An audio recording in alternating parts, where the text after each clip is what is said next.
Anime का spring season ख़त्म हो चुका है और अब समर्स आ चुके हैं। कुछ नए नए एनीमेज हम लोग देख पाएंगे, पर हम लोग थोड़ी सी बात करने वाले हैं कि पिछली स्प्रिंग में मैंने कौन सी एनीमेज देखी है, कौन सी मैं तुम्हें रिकमेंड करूँगा, कौन सी बहुत ही अच्छी एनीमे है, उनका बहुत ज़्यादा ही फ्यूचर है। तो let's talk about it. And मैं कोई रैंकिंग वैंकिंग नहीं करूँगा, मैं सीधे मैंने जो देखा है उनके बारे में थोड़ी सी चर्चा करूँगा।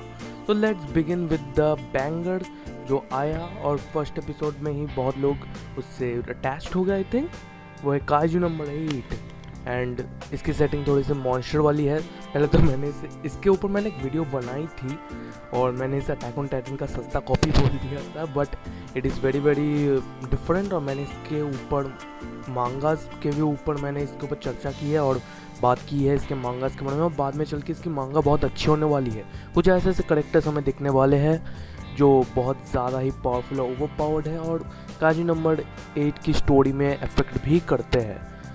तुम लोगों को नहीं पता तो मैं बोल दूँ, काइजू नंबर 8 एक ऐसी यूनिवर्स में सेट है जहाँ पे मॉन्स्टर्स है जिनको हम काइजू बोलते हैं। कुछ काइजू हंटर्स होते हैं और वो उन्हें हराते हैं, उन्हें कब्जा कर लेते हैं या उसे मारते हैं। अगर कुछ स्पेशल है तो उनको पावरफुल वेपन्स में कन्वर्ट कर देते हैं वगैरह वगैरह। और मैं एनीमे से ज़्यादा कॉट अप तो नहीं हूँ, मैंने देखा था लास्ट में, पर फिर मैं मांगा में डूब गया था, इससे मैंने पूरा मांगा ही पढ़ लिया और एनीमे में फिर कॉट अप नहीं हुआ। पर मैंने जितना लास्ट एपिसोड मैंने देखा कि काफ़ी को पकड़ लिया होगा, ऐसा कुछ मैंने देखा था। And it's great actually. अगर तुम लोगों को पसंद है ये सब मॉन्स्टर ये सब तो go for it, highly recommended from me.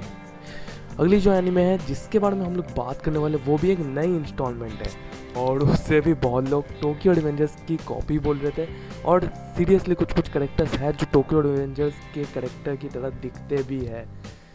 जैसे एक था जो एकदम बाजी की तरह दिख रहा था, एक बिल्कुल अपने ताकेमिची जैसा। पर हमारा मेन करेक्टर बहुत बढ़िया है यहाँ पे वो क्राई भी ताकेमिची नहीं है, ये बहुत ही पावरफुल है, ब्रेव है और एक मेन करेक्टर के इसके सारे अच्छी चीज़ें रखता है। तो देयर यू गो। और उसका नाम साकुरा भी है, सबसे बड़ी बात ये है। तो नाइस, मतलब राइटर खेल गया भाई, ट्रिगर करने के लिए था। पर अगर मैं बोलूँ कि इसकी स्टोरी के बारे में, तो स्टोरी एक गैंग थी, फूडिंग नॉट गैंग एग्जैक्टली, हम इसे स्कूल में बोलते थे, जहाँ पे फूडिंग गैंग थी और इनके साथ लड़ाई थी लायंस के साथ, लायन किंग या लायन हेड कुछ तो नाम थे, इनके साथ लड़ाई हुई। पर यहाँ पे सबसे बेस्ट जो बात है मुझे लगती है, जो फाइट्स तो है, फाइट्स नो डाउट तुम्हें फाइट्स अगर तुम्हें पसंद है तो फाइट्स तो तुम्हें पसंद आएगी।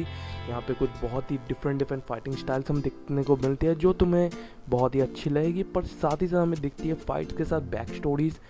हर एक की फाइटिंग का मीनिंग अलग होता है, हर एक कोई फाइट करता है अलग चीज़ के लिए। और हमें फाइटिंग में जो कन्वर्सेशन दिखती है, जैसे कि हमारे मेन करेक्टर का जो लीडर है वही बोलता है कि फाइटिंग कन्वर्सेशन जैसी होती है और हमें वो दिखाया भी जाता है कि फाइटिंग कन्वर्सेशन की तरह होती है। यहाँ पे फाइट के साथ साथ हमें उनके बारे में पता चलता है, उनकी स्टोरी के बारे में पता चलता है और दैट्स ग्रेट। फर्स्ट सीजन में तुम लोग थोड़ा बेस बनाने की कोशिश कर रहे हैं and I think a great start. और 13th एपिसोड में हमें दिखा दिया था कि एक दूसरी गैंग है जिसका नाम किल गैंग है, उसके साथ भी हमारे भिड़ने वाले हमारे साकुरा और उसके दोस्त। आई थिंक बाद में चल के उसके बाकी लोग भी आ जाएंगे, बाकी लोग भी ज्वाइन कर लेंगे, बट एक नया गैंग आ रहा है और शायद ये कुछ और ही अलग स्पाइस ऐड करने वाले हैं।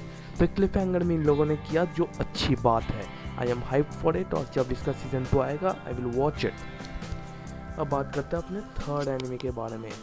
एंड अब मैं कुछ बड़े टाइटल से रखने वाला हूँ, पर उससे पहले मैं एक अच्छी सी टाइटल को पहले मैं मेंशन कर देता हूँ, उसके बाद बड़े टाइटल्स बात है।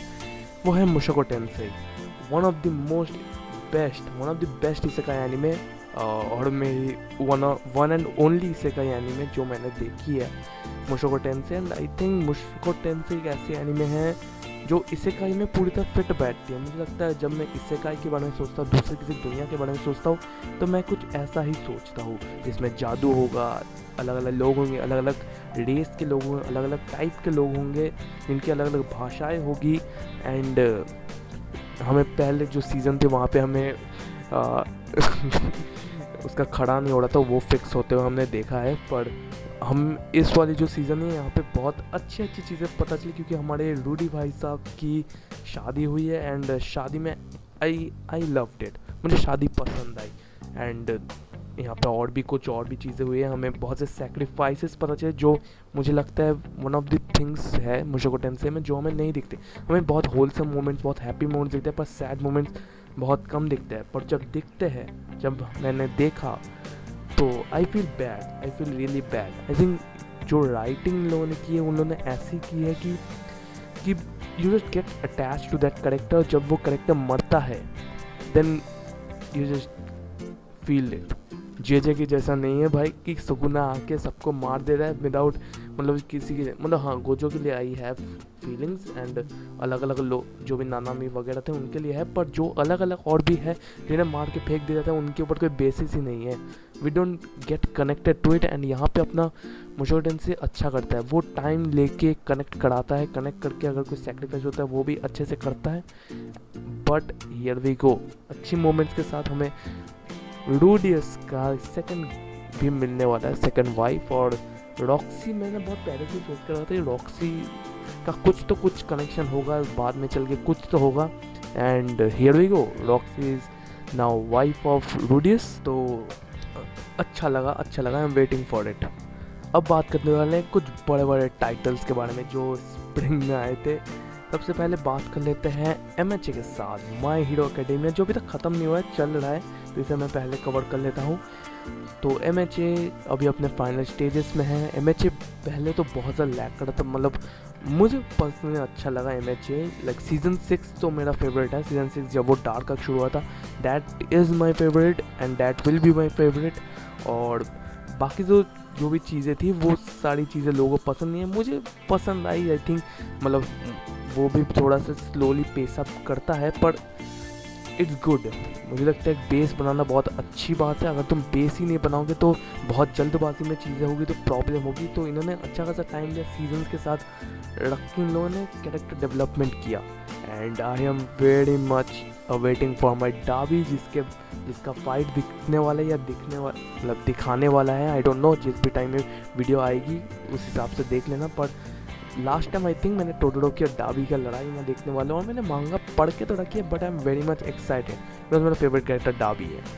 And there you go, MHA is in final stages. Fightings बहुत सारी अच्छी होगी, ऑल फॉर वन की फाइट तो आने ली है। आई होप ये लोग यहाँ पे ख़त्म कर दे एंड लेट्स सी।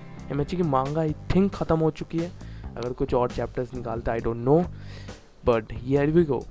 अगर MHA देखनी है देख लो।